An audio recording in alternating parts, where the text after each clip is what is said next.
家乡，处处闻啼鸟，雁来风雨声，万乱齐大响。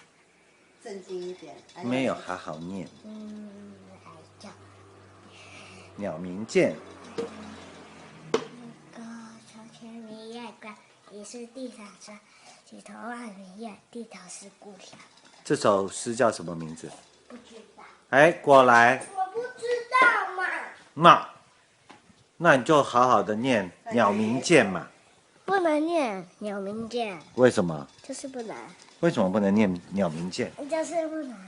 不行啊，那你。好了吧，鸟鸣涧，人闲桂花落，夜静春山空。